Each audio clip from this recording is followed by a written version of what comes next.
This is the SF Productions Podcast Network.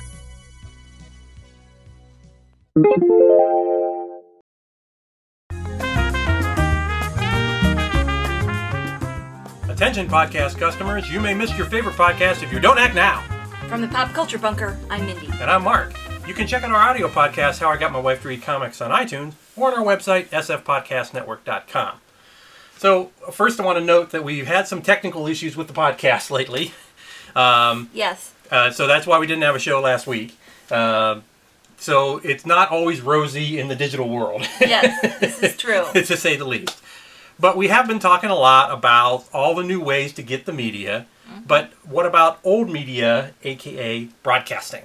Yes. So unless you've been living under a rock, you've probably seen messages like this telling you how your local TV station is greedy or your cable provider hates you. Yes, and you see these no matter what. I mean, even if you don't have cable. Yeah, they just put them on. You see them. You have no choice. Yeah. So it's all due to Retransmission Consent, which was part of the 1992 Cable Television Protection and Competition Act. That's a mouthful. Yeah. That's back before they had to make everything into an easily used acronym. Yeah. Yes. Ftpcb? Yeah. So, before 92, if you ran a cable company, you had to carry local TV stations, what's called must carry.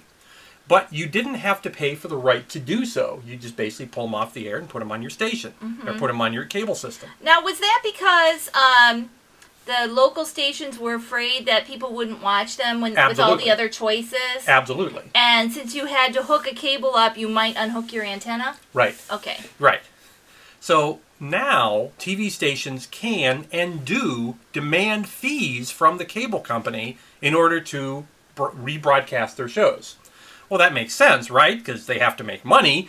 But wait a minute, the FCC gives local stations valuable television frequencies for free, and then they sell commercials using those frequencies to make money. Yes, but they can't make money off the commercials if nobody's watching them because nobody watches over-the-air television anymore. So, regardless, TV stations have now become dependent on these retransmission fees. Yeah, rather than their commercials because they can't make money from commercials anymore. Right. Now, maybe if the FCC did its real job, protecting the airwaves, which is what they're supposed to be doing, rather than finding networks for curse words or trying to justify themselves in the internet age. So what does that mean, protecting the airwaves? Well, the idea is supposed to be that they are to watch local stations. They provide these frequencies, and they say, you're supposed to do the right things. Now, prior to the 80s... It was like children's television, right? And, yeah. And... like, they're supposed to do stuff with that. Yeah, they're supposed to do it in the public interest. Yes. So prior to the 80s, TV stations lived in fear of annoying the FCC and losing their license. They used to, I think they still have these, but they show the PSA at like 3 a.m., so yes. No one ever sees it. Yeah, and before, the TV stations weren't on the air 24 hours a right. day. So you'd see a lot of the stuff that they were required to do right. during regular programming hours because they weren't on after 11 or 12 at night. Exactly. And then the era of the infomercials, which was in the 1980s.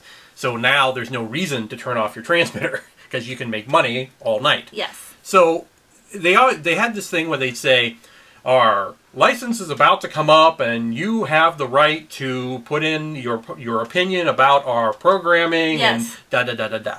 You never see these anymore. They're still required to show them, but as I said, they show them at 3 a.m. So they even had this code of practices, which you might see a logo similar to this in the credits of old TV shows. It was like, we work with the television code. And it was this logo that looked like a television set. And back in the 60s, you saw it a lot. And then the FCC started loosening the reins. For example, they allowed companies to own more and more stations, which is why most radio stations today sound the same wherever you go, because they're all being broadcast from a single pointed clear channel. Right. They used to limit that so that there would be competing viewpoints on the air, so you wouldn't have all Fox Television or all... Right. It used to be, originally, you had the right to have up to 5 stations you would own around the country. and then it went to 12, and then it went to a percentage of the market.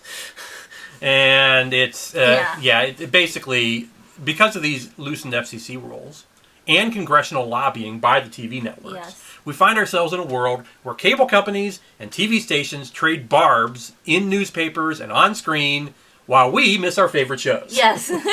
So, people aren't happy about this. When CBS and Time Warner recently duked it out over retransmission fees, Time Warner lost like 10% of their customers in those markets. Right. And, quite frankly, when all you watch is network TV and maybe 2 or 3 shows on USA or something, why carry Time Warner? Why not go over the air? Exactly. So, unless you've got millions you can throw at Congress to change the laws, what can you do about it? Well, as you said, what about an antenna?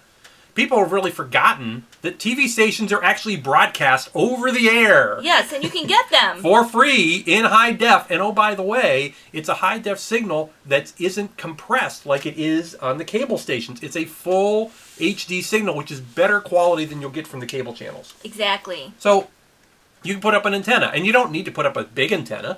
You can go and get an antenna for like $20. Yeah. And you plug it in the back of your TV set, and boom, you've got local stations. We were able to receive those HD with rabbit ears for a long time until we got our attic antenna. Right. And even an attic antenna or a roof antenna is not that expensive to put in compared to what you're paying every month for cable. Yeah. Yeah. So now if you're in an apartment or you otherwise really can't install an antenna, you should keep an eye out for what's called Aereo, and that's AEREO. They're rolling out this service, city by city, where they run thousands and thousands of micro antennas at their end. Mm-hmm. And so each subscriber has one assigned to them. And then they send you the signal of it over the internet. So it's like your local TV over the internet, which is otherwise not really possible. Right. You can get like CBS over the internet or whatever, but this would be your actual local station with news and all your local things. Now, of course, the networks and the stations are hopping mad about this, and they're fighting them in court. But so far, Aereo has come out on top because basically they're not doing anything different than what you would do as a person if you just put an antenna up. Right. All they're doing is they instead of sending it over a short cable to your TV, they're sending it over the internet. Mm-hmm. Yeah, and of course, I don't think the cable companies like that much either. Oh no, the cable companies hate it. Because... But ironically, they're starting to use that as a bargaining chip when they're having these retransmission fights. They're like, Aereo's coming to this town, and maybe you don't need, it's like... Yeah. So, we'll just keep watching TV the way we watch it. I suppose. You can check out our audio podcast, How I Got My Wife to Read Comics, on iTunes, or on our website, sfpodcastnetwork.com. From the Pop Culture Bunker, I'm Mindy. And I'm Mark. Thanks for watching.